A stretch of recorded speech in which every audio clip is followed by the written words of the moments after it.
देखो, विषय को याद रखना स्टूडेंट के सामने सबसे बड़ा चैलेंज है और इसको याद रखने के क्रम में वो काफी तरह की समस्याओं से जूझता है। एक तो मेमोरी लॉस हो जाता है, उसको भूल जाता है। दूसरा कंफ्यूजन भी होता है उसको, हाँ, द्वंद्व होता है, समझ में नहीं आता है ये सही है कि वो सही है। और जब ये नहीं कर पाता है तो फिर वो धीरे धीरे उस विषय से, उस अध्याय से, उस चैप्टर से दूर कर लेता है। और प्रतियोगिता परीक्षा में आप किसी चीज से दूर नहीं भाग सकते हैं। जिस चीज से आपको डर लगता है ना, सबसे पहले उसी डर पे विजय हासिल करना होता है।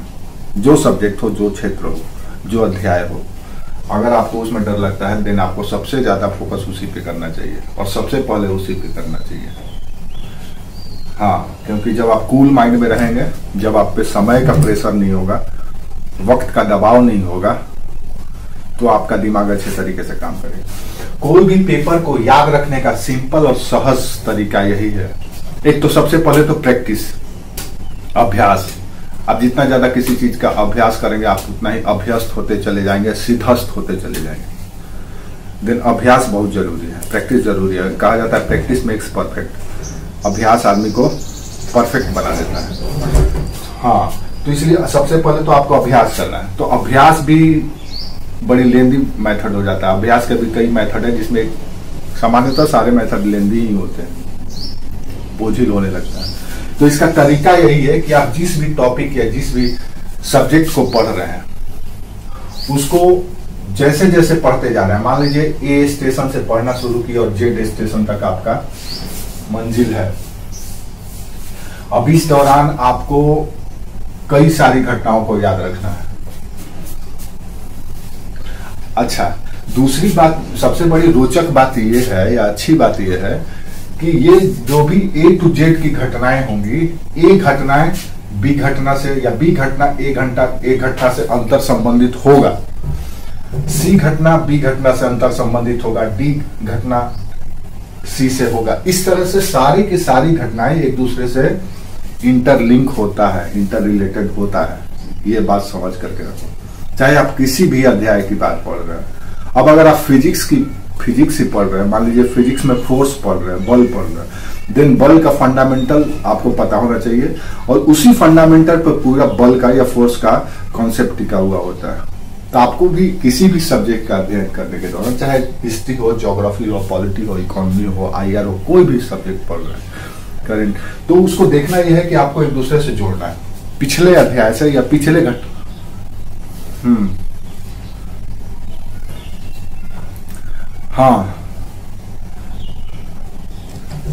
हाँ, अब मान लो आप फोर्स पढ़ रहे हो, आपको न्यूटन लॉ ही नहीं पता है तो आपको कहने का मतलब कुल मिला करके यही है कि घटनाओं को इंटर रिलेट करना है, अब को रिलेट करना है। अब मान लो इतिहास का कोई चैप्टर पढ़ना, मान लो हम लोग कब पढ़ रहे थे, हम लोग 1757 से, हम क्यों 1757 से 1764 तक सीधे घटनाओं को एक साथ जोड़ रहे हैं, क्योंकि 1757 की प्लासी की घटना कोई अलग घटना नहीं थी बक्सर की घटना से। बक्सर की घटना घटी थी, मुझे पलासी की घटना का परिणाम ही है बक्सर का घटना, और पलासी का घटना परिणाम है आंग्ल कर्नाटक युद्ध का, एंग्लो फ्रेंच वॉर का परिणाम है पलासी का युद्ध।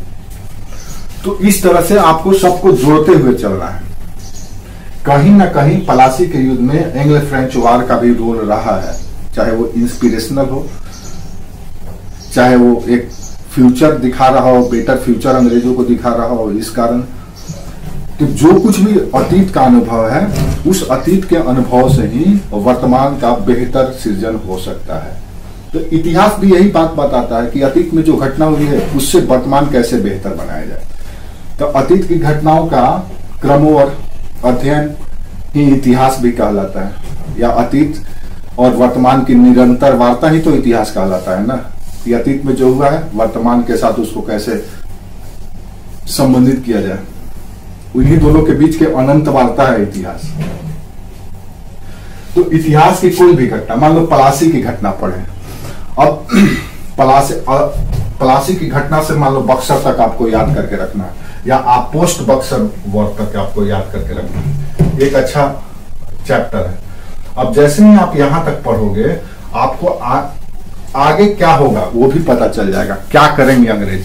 जब यहां तक आपके दिमाग में बैठ गया, याद रखो मॉडर्न हिस्ट्री अगर आप पढ़ रहे हैं, चाहे कोई भी सब्जेक्ट पढ़ रहे हैं, तो उसका एक बेसिक होता है, फंडामेंटल, या एक तरह से कह सकते हैं एक मूल रास्ता होता है। उस रास्ते को देख लीजिए कि इसी रास्ते से हमको जाना है। जैसे हमने बताया था कि how to learn modern history, modern history को कैसे पढ़ना है, तो हम लोग 3-4 तरीका 3-4 क्लासिफिकेशन किए थे टाइम पीरियड में बांट करके, किस फेज में कौन कौन सी स्ट्रेटेजी अपनाई गई थी, कौन कौन सी अप्रोच अंग्रेजों के द्वारा अपनाया गया था, ये हम लोग देखे थे। अब आप उस पन्ने को पलटिए और देखिए कि जो हम लोग एक पर्टिकुलर या इंडिविजुअल चैप्टर में डिस्कस कर रहे हैं, क्या वही सारी अप्रोच के आधार पर कर रहे हैं, पता चलेगा हाँ वो सारी घटनाओं का जिक्र हम लोग ओवरव्यू करने के दौरान ही चर्चा कर चुके हैं। तो जैसे ही आप पलासी की घटना पढ़े, तो आपको हम पहले ही बता चुके हैं कि चाहे कोई भी अध्याय पढ़िए, चाहे कहीं भी किसी भी चैप्टर को पढ़िए, आपके जेहन में कुछ सवाल हमेशा ही होना चाहिए, यानी कि वो पहले से सेट होना चाहिए, क्या, क्यों, कैसे, कहां, ये जो बेसिक सवाल है सबसे पहले आप इसका निदान ढूंढिए, इसको खोजिए। आपके मन में ये सवाल पहले से होना चाहिए और आप उसको टेक्स्ट में या नोट्स में खोजिए पहले। तो पलासी की घटना भी आप जब जाएंगे तो आपके मन में आएंगे व्हाट, व्हाई, वेयर, आउटकम, इस तरह के सवाल आपके आना चाहिए दिमाग में।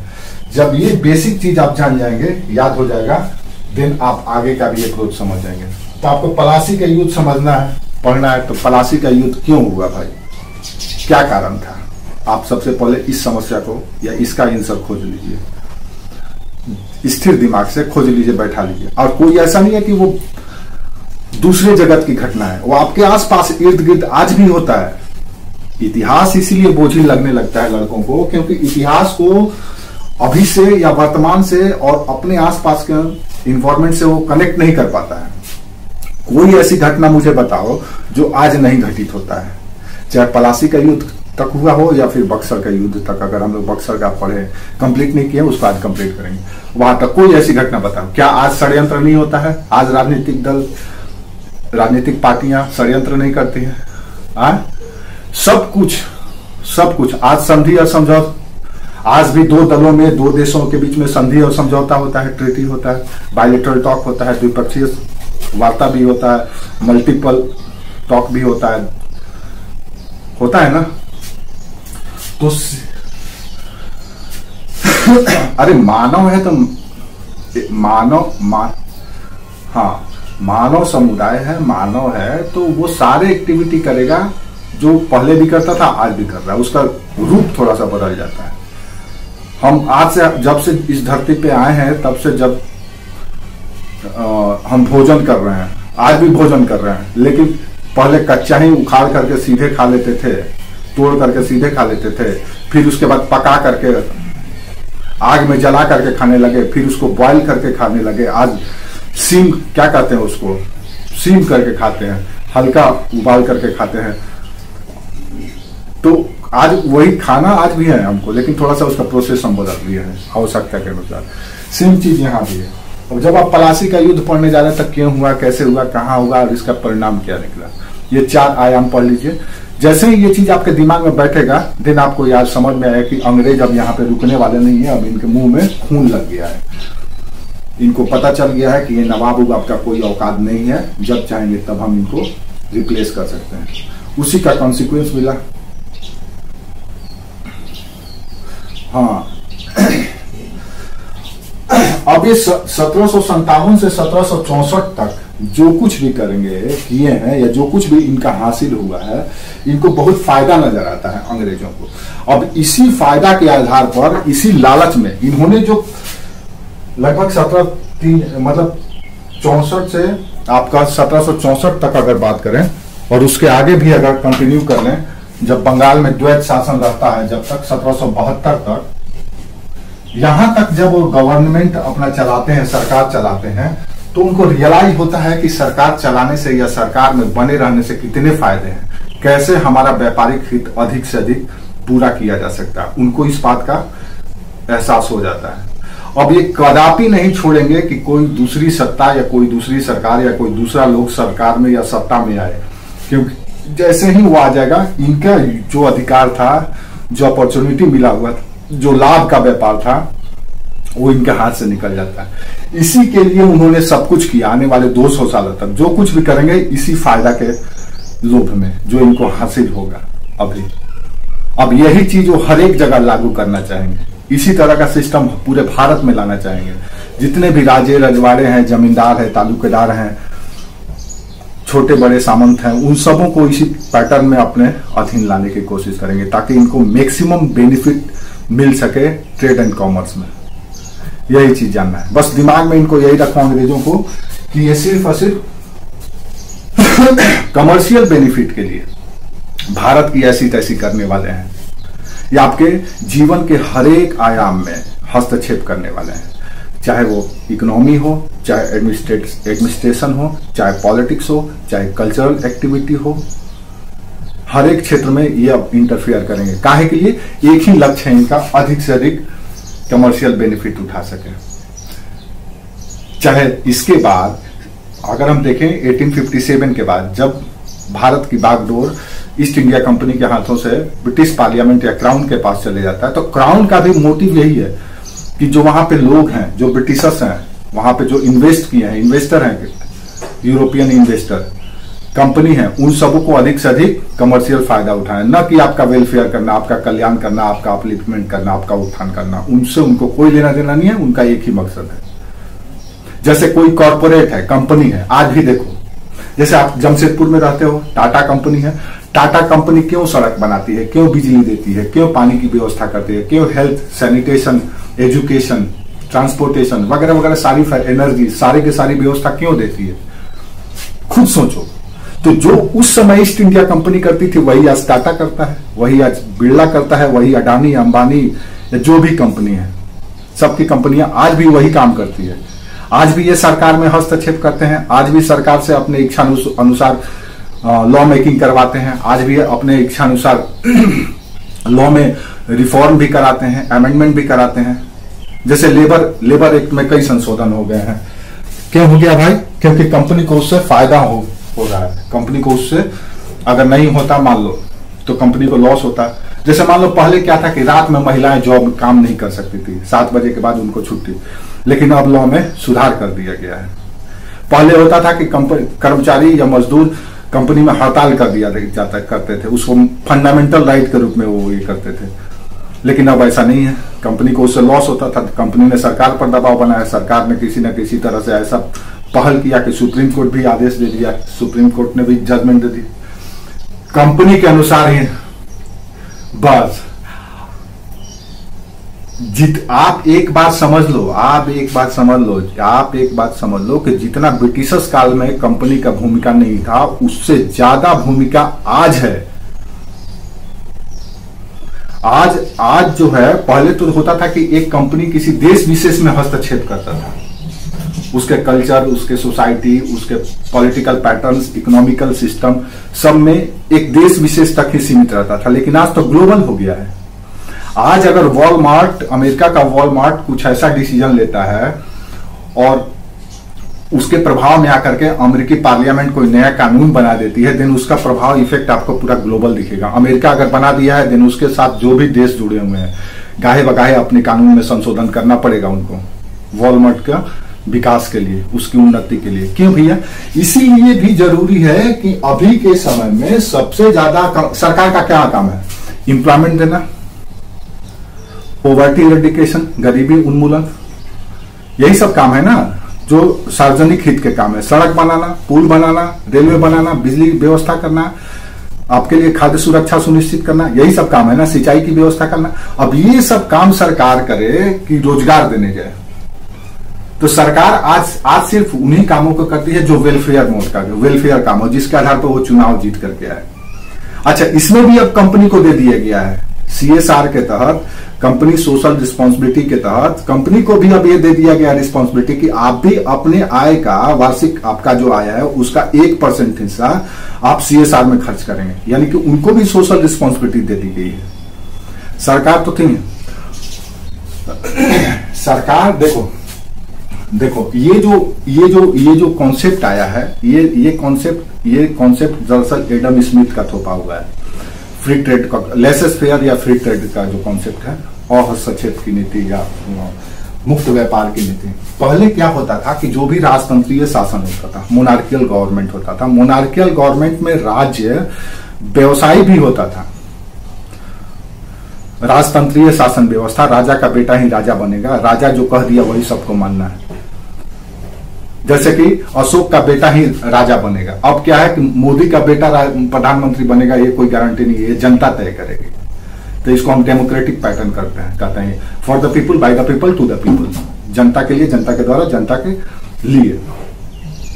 तो अब मोनार्कियल है, हालांकि वही चीज है। आज भी जो सत्ता में बैठता है वही काम करता है जो पहले राजा करते थे, लेकिन अभी खुल करके नहीं होता है। अभी क्या है, रिस्पॉन्सिबिलिटी सेट है कि अगर आप इससे गलत कुछ भी करेंगे, जनता अनसेटिस्फाई होगा, दिन अगले बार आपको भगा देगा। राजतंत्र में भी यही होता था, अगर काबिल शासक राजगद्दी पर नहीं बैठता था, देन युद्ध में शक्तिशाली या विरोधी शासक उसको पराजित कर देता था, उसकी सत्ता छीन लेता था। मोनार्कियल में भी तो यही होता था, और आज जनता हटा देती है। विपक्ष लो कॉन्फिडेंस मोशन ला करके आपकी सरकार गिरा सकती है, आज भी। बस आपको क्या बोले, पहले हम खेत से निकाल करके सीधे खा लेते थे, चीज वही है। पहले हम खेत से निकाल करके सीधे खा लेते थे, फिर हम उसको आग में पकाना शुरू किए, फिर उबालना शुरू किए, फिर उसको प्रोसेस्ड पैकिंग करना शुरू किए, प्रोसेस्ड करके खाने लगे।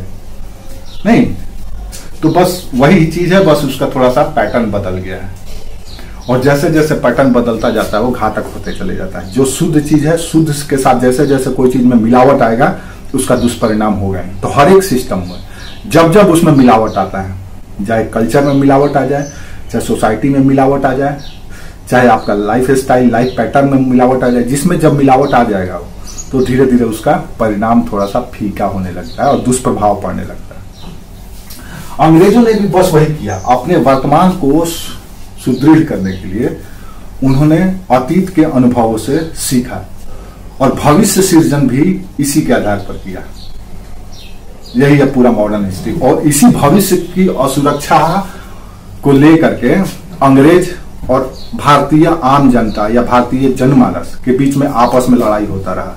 इसमें कोई लीडर बन गया, कभी कोई पार्टी बन गया, कभी कोई प्रेशर ग्रुप बन गया, कभी कोई संगठन खड़ा हो गया और दोनों आपस में लड़ते रहे। यही है आधुनिक भारत का इतिहास कुल मिला जुला करके। एक तरफ ब्रिटिश इंटरेस्ट है, दूसरी तरफ इंडियन इंटरेस्ट है, भारतीय जनमानस का हित है, और इन्हीं दोनों के बीच का संघर्ष का है आधुनिक भारत का इतिहास। और जब मिडिवल हिस्ट्री पढ़ते हैं तो सिर्फ और सिर्फ एक पक्ष को देखते हैं, वो है राजतंत्र, राज्य, राजा और उसके राज्य। मिडिवल हिस्ट्री पढ़ते हैं तो सिर्फ आप वही पक्ष को देखते हैं कि मुगलों ने क्या किया, तुर्कों ने क्या किया, उन्होंने क्या फैसला लिया, यही सब, किसके साथ लड़ाई लड़े, सिर्फ एक पक्ष को देखते हैं।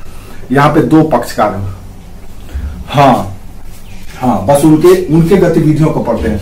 मिडिवल हिस्ट्री में क्या है कि एक पक्षीय इतिहास लिखा गया है, जनता के बारे में कुछ नहीं लिखा गया है कि जनता क्या कर रही है, जनता कैसे कर रही है, उसके बारे में कोई चर्चा ही नहीं है। थोड़ा बहुत वही जो बगावत कर दे रही है, विद्रोह कर दे रही है तो उसकी चर्चा है। जैसे कोई सामंत कर दिया, कोई छोटा नवाब कर दिया, कोई छोटा राजा कर दिया, उसकी चर्चा है। लेकिन मॉडर्न हिस्ट्री में एक तरफ आम जनता को भी लिया गया है, दूसरी तरफ सरकार को भी लिया गया है। दोनों की लड़ाई का एक अच्छा पिक्चर मसाला लगा करके परोस दिया गया है। यही है मॉडर्न हिस्ट्री। समझ में आया? तो आपको बस इन घटनाओं को, फंडामेंटल जो घटना है उसको याद रखना है और उसके बाद आगे देखना है। ये नहीं कि सिर्फ इस अध्याय को यहीं पढ़ करके छोड़ देना है। यूपीएससी में जैसे क्वेश्चन पूछा जाता है, तो यूपीएससी का मेंस में जो क्वेश्चन पूछा जाता है या जो पीटी में क्वेश्चन पूछा जाता है वो डेड क्वेश्चन नहीं होता है। यूपीएससी और अदर एग्जाम में यही अंतर है, बेसिक अंतर। जो स्टूडेंट इस चीज को समझ लेता है उसको यूपीएससी निकालना सरल हो जाता है, आसान हो जाता है। क्यों? क्योंकि अब जैसे मान लो सवाल पूछा जा सकता है ये बहुत सारे स्टूडेंट को समझ में नहीं आता है मेरी बातें, कहता है कि सर आप यहाँ पढ़ाते हैं पहुंच जाते हैं 2023 में 22 में, ऐसा क्यों करते हैं? आप 1757 पढ़ाते हैं पहुंच जाते हैं 2023 में, 1757 पढ़ाते हैं चले जाते हैं 1526 2737 में, ऐसा क्यों करते हैं? पीछे भी चले जाते हैं 200 साल आगे भी चले जाते हैं, ऐसा क्यों? क्योंकि कहीं ना कहीं हम इसलिए पढ़ाते हैं क्योंकि कहीं ना कहीं वर्तमान की जो घटना है वो अतीत के बुनियाद पर खड़ी है, और भविष्य का जो महल है वो वर्तमान के सृजन पर निर्भर करता है। भविष्य में जो घटना घटित होगा वो आपके वर्तमान के निर्णय से ही होगा। जैसे आप यहाँ पे शासन करें, 200 साल तक शासन किया उन्होंने, आगे क्यों नहीं कर पाए? क्योंकि उन्होंने कुछ ऐसी ऐसी घटनाएं वर्तमान में किया जिसका परिणाम भविष्य में वही होना था। अगर मान लो आपकी परीक्षा है 4 महीना बाद, 4 महीना बाद परीक्षा है, और आज अगर अभी से आप पढ़ाई नहीं करते हैं, तैयारी नहीं करते हैं, तो 4 महीना बाद क्या परिणाम होगा आपको पता नहीं है? पता ही है कि अगर नहीं पढ़ेंगे तो फेल हो जाएंगे। पता है ना जी कि अगर आप नहीं पढ़ेंगे तो 4 महीना बाद जो आपका एग्जाम होगा उसमें आप फेल हो जाएंगे। बस यही चीज है, और क्या? हर एक घटना में तो वर्तमान से भविष्य सृजित होता है, निर्धारित होता है, और यही अध्ययन किया जाता है, इसी चीज को समझा जाता है, और कुछ भी नहीं। आपको बस तार जोड़ना है। पलासी का युद्ध हुआ, तो पलासी का युद्ध क्यों हुआ, कैसे हुआ, कहां हुआ, कौन कौन पार्टिसिपेट किया। अब इतना जान करके मत छोड़ो, ये ऐसे अगर जान करके रखोगे दिन याद नहीं रहेगा। अब आप देख लो कि उस अतीत में क्यों, कैसे, कहां कुछ ऐसी घटना घटी थी जिसका परिणाम है पलासी का युद्ध, आपको वो भी याद रखना होगा। तो आप जहां एक भी पक्ष अगर याद रख लिए तो दूसरा अपने आप याद होता चला जाएगा। फिर उसके बाद देखो कि इसका आने वाले समय में क्या परिणाम होगा या क्या परिणाम निकला, अगला पक्ष भी देख लो, तब जाकर के जैसे ही ये याद हो जाएगा। एक अगर याद हो गया, इस पे कमांड हो गया, सिर्फ पलासी का अगर याद हो गया बढ़िया से, उसका अतीत और उसका वर्तमान और उसका भविष्य तीनों, तो आपको अगला अध्याय याद करने में दिक्कत नहीं होगा, क्योंकि अगला अध्याय इसी से कनेक्टेड है। सिर्फ नाम बदल जाएगा, जैसे रॉबर्ट क्लाइव की जगह हेक्टर मुनरो आ जाएगा, नहीं, बस नाम बदलना है। अब वो नमवा याद रहेगा, ऐसे सीधे बक्सर का युद्ध पर होगी तो फिर ड्राई फैक्ट हो जाएगा, वो कनेक्ट नहीं हो जाएगा, कनेक्ट नहीं हो पाएगा तो याद नहीं रहेगा। अब यूपीएससी में जो क्वेश्चन पूछे जाते हैं, सिर्फ मान लो बक्सर पर एक घटना पूछा गया कि बक्सर का युद्ध क्यों हुआ। सामान्यतः स्टेट पीसीएस के एग्जाम में क्वेश्चन जो पूछा जाता है, पूछा जाएगा कि बक्सर का युद्ध क्यों हुआ और इसका परिणाम क्या निकला। अब यूपीएससी ऐसे सवाल नहीं पूछेगी, यही सवाल को यूपीएससी को पूछना होगा, तो यूपीएससी कुछ इस तरह से सवाल पूछेगी कि बक्सर का युद्ध पलासी के युद्ध का परिणाम था, कैसे। अब बक्सर का युद्ध पलासी के युद्ध का परिणाम था, कैसे। अब ये सवाल, या बक्सर का युद्ध पलासी की युद्ध का मोहर था, आप कह सकते हैं कि एक तरह से उसको क्या कहते हैं, अप्रूव करने वाली बात थी कि बक्सर जो घटना पलासी में हुआ है, बक्सर उसको सिद्ध कर देता है, प्रूफ करने वाली घटना थी, कैसे। फिर पूछा जा सकता है कि बक्सर का युद्ध भारत की दशा और दिशा तय करने वाली युद्ध थी, कैसे। अब आपको सब कुछ पता होगा आगे, यूपीएससी ऐसे ही क्वेश्चन पूछता है और लड़के इसमें थोड़ा सा परेशान हो जाते हैं, कुछ भी नहीं। अब मान लो ये कह दिया कि क्या कि बक्सर, सवाल पूछ दिया गया कि बक्सर का युद्ध आने वाले 200 वर्षों की भारत के इतिहास की दशा और दिशा तय करने वाली थी, कैसे। ये सवाल पूछ दिया गया। अब आपको कहां 1764 की घटना और कहां 1947 की घटना, लगभग 200 सालों का इतिहास आपको 250 वर्ड में समेट करके रख देना है। 200 से 250 वर्ड में सिमट करके आपको परोस देना है। तो आप क्या करने जाएंगे भाई, कहां 200 साल का इतिहास और कहां 200 वर्ड में लिखना है, 250 वर्ड में लिखना है। तो आप क्या करेंगे, तब आपके सामने वही चीज याद आएगा कि यार वो जो की पॉइंट था ना, उसको हमको याद रखना चाहिए, रखते तो अच्छा होता। तो आपको की पॉइंट बस याद रखना है। की पॉइंट अगर आप याद रख लेते हैं या बुलेट पॉइंट याद रख लेते हैं, आप आराम से डिस्क्राइब कर देंगे। हमने बोला कि 200 साल के बारे में पूछा गया कि 200 साल भारत की दशा और दिशा तय करने वाली थी। तो भारत की दशा और दिशा यानी आम लोगों के जीवन, आम लोगों का दशा और दिशा। तो आम लोगों का जीवन दशा दिशा क्या है? तो economical condition, social structure, religious practice, political, administrative, इन सबों में क्या क्या चेंज हुआ, कैसे चेंज हुआ, इसकी वजह से तो पता चलेगा सब तो इसी की वजह से हुआ था। जो कुछ भी लाया गया सब इसी से जो लाभ प्राप्त हुआ उसको बनाए रखने के लिए लाया गया कि हमको छोड़ना नहीं है, चाहे कुछ भी हो जाए, हमको राज्य को अपने कब्जे से मुक्त नहीं होने देना, हमको राज सत्ता काबिज रखना है।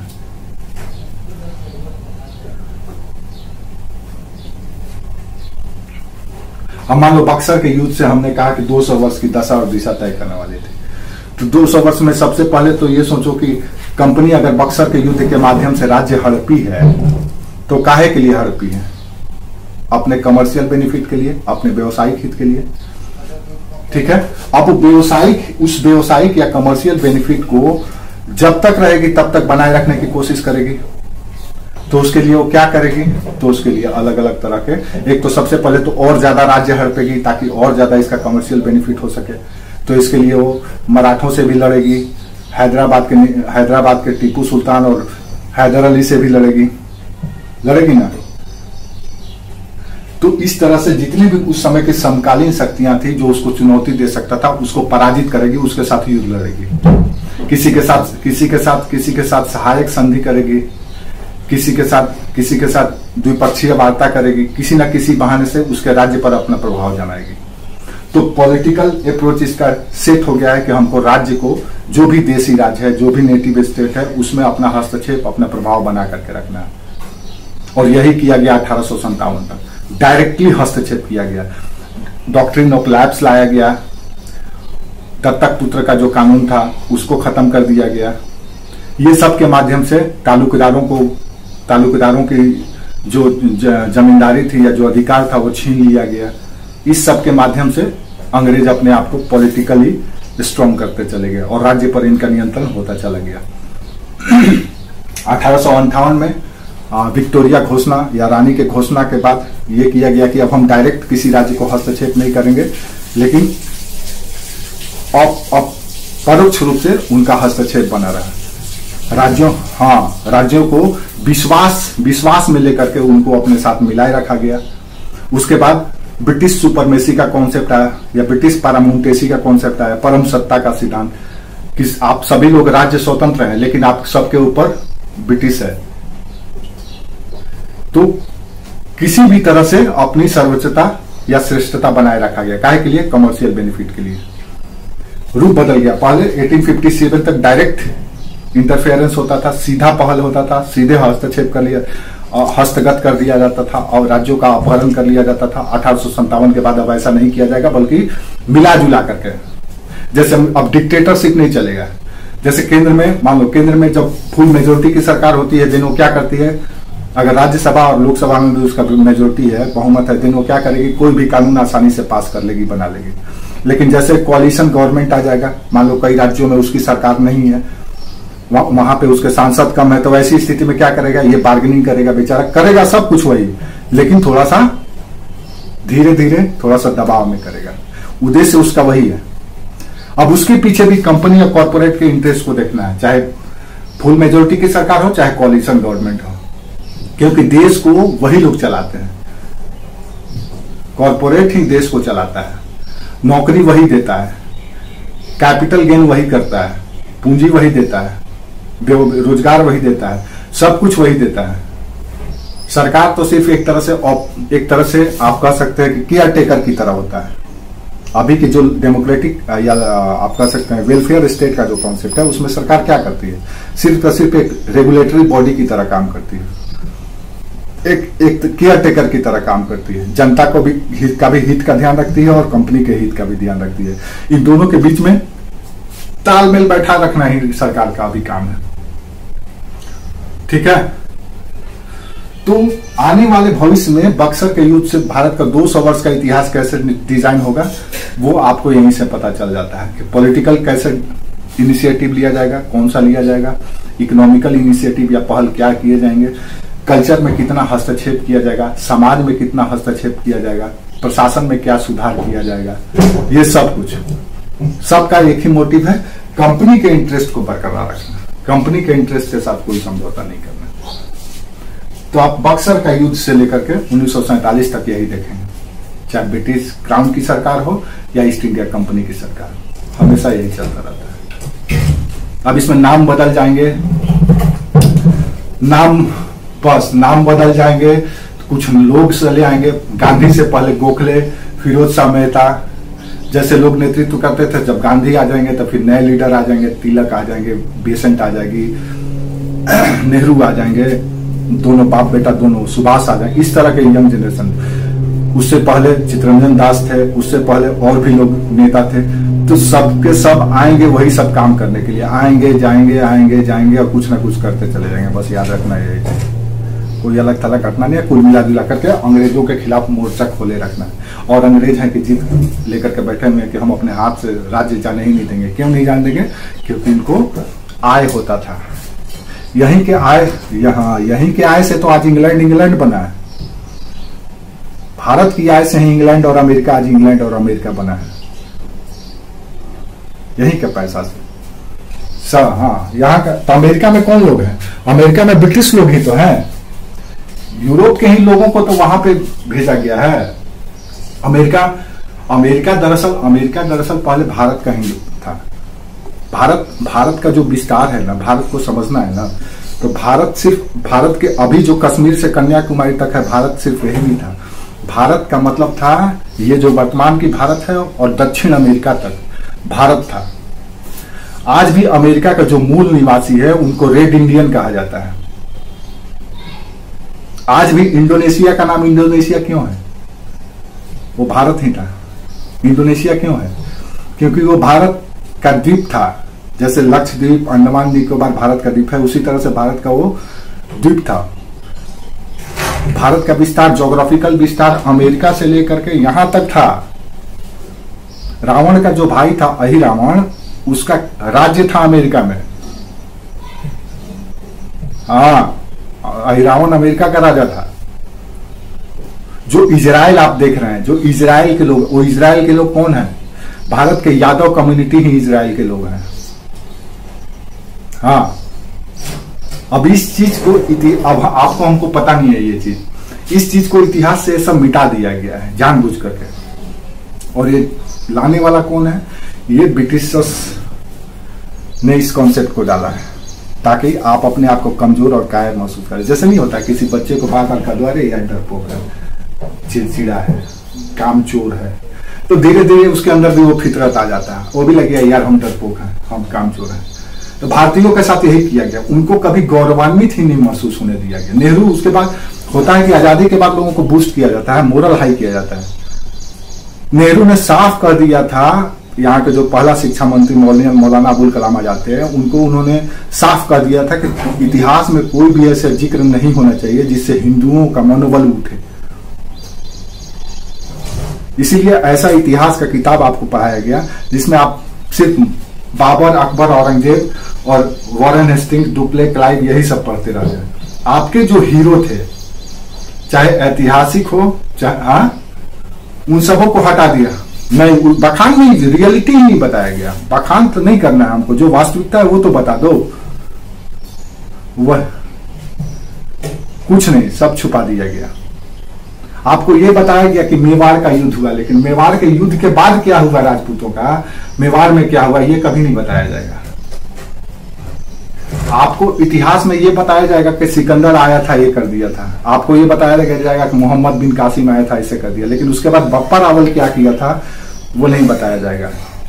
आपको ये बताया जाएगा कि डायरेक्ट एक्शन डे के तहत 2.5 लाख लोग बंगाल में मारे गए थे, लेकिन कोई ये नहीं बताएगा कि लसित फुकन और एक और लोग थे जो इस तरह के लोग, क्या नाम है उनका, उन्होंने क्या किया था।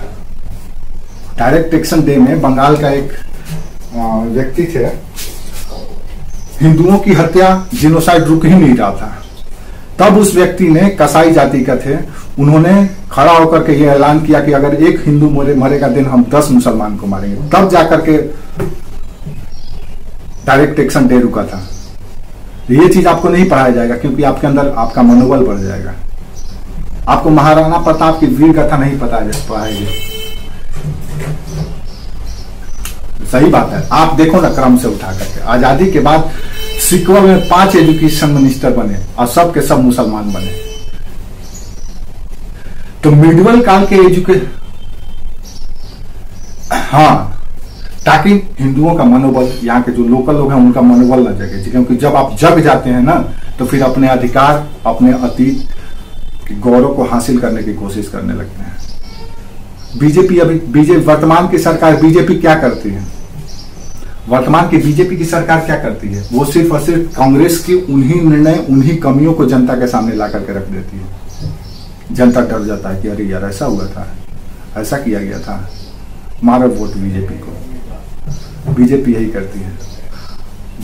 डर का व्यवसाय की आज दुनिया डर के व्यवसाय पर टिकता है ना। सब कुछ, कोई भी चीज बेचना हो, खरीदना हो तो डर, सबसे पहले डर सामने लाइए। मान लो कोई कंपनी हॉर्लिक्स बनाई है, उसको बेचना है तो कितना भी तारीफ करेगी वो कोई नहीं खरीदेगा। हाँ, लेकिन डर कर देगी कि अगर 30 साल से ज्यादा उम्र हो गए हैं तो आपका सिरोसिस हो जाएगा, आपके हड्डी कमजोर हो जाएंगे, इसलिए इसको हड्डी कमजोर ना हो इसलिए हॉर्लिक्स पीजिए। देन आप तुरंत अपने डाइट चार्ट में हॉर्लिक्स जोड़ देंगे और हॉर्लिक्स खरीदने लगेंगे। आप गोरे नहीं हैं, देन आपको समाज में अटेंशन नहीं मिलेगा, इसलिए गोरे बनिए, फेयर एंड लवली खरीदिए और गोरा बन जाइए। नहीं, बस तो डर का व्यवसाय होता है, यही डर का व्यवसाय होता है। अब सोचो ना, हमारे देश में अचानक इतना मॉडर्न जनरेशन क्यों हो गया? क्योंकि उनको दिखाया जाता है टीवी में कि जो गार्जियन बात कर रहे हैं, बच्चे उस बात को नहीं स्वीकार करते हैं। बच्चे आधुनिक हो गए हैं, आधुनिक सोच रखते हैं। ये जो बातें हैं परिवार का, जो मुखिया का या समाज का, वो ढकोसला है। अगर ऐसे सोचेंगे, ऐसे करेंगे, देन हम ग्रोथ करेंगे, टीवी में दिखाया जाएगा। अब बच्चे यही चीज देखेंगे, गार्जियन भी कहेंगे भैया ये सही है, अब उसी चीज को प्रमोट किया जाएगा। आप सोचो ना, आप कल्पना करो, अगर कंपनी या अगर कॉर्पोरेट तरह तरह का फीचर्स आपको नहीं परोसती तो आज इतना मोबाइल, इतना नेट, इंटरनेट और मोबाइल आज मनुष्य के लिए या मानव के लिए एक तरह से समझ लो कि पहले जो गमछी और मोफलर लोग गले में लेकर के चलते थे गांव के लोग, कुछ हो चाहे नहीं हो कंधा पे गमछी होना चाहिए, उसी तरह से हो गया। कुछ हो, प्रतिष्ठा का विषय हो गया है। आज आप कितने स्टैंडर्ड हैं, कितने प्रतिष्ठित हैं, कितने जागरूक हैं, कितने स्मार्ट हैं, ये निर्धारण कौन करेगा? कितना बेहतर, कितना अच्छा आपके पास स्मार्टफोन है। पहले गमछी से होता था कि किस ब्रांड का गमछी या गमछा लेकर के घूम रहा है, पगड़ी किस कौन सा पहना है, ये प्रतिष्ठा का विषय था। सब चीज, हाँ, सब चीज में कम। तो ये आपको ऐसे समझना पड़ेगा।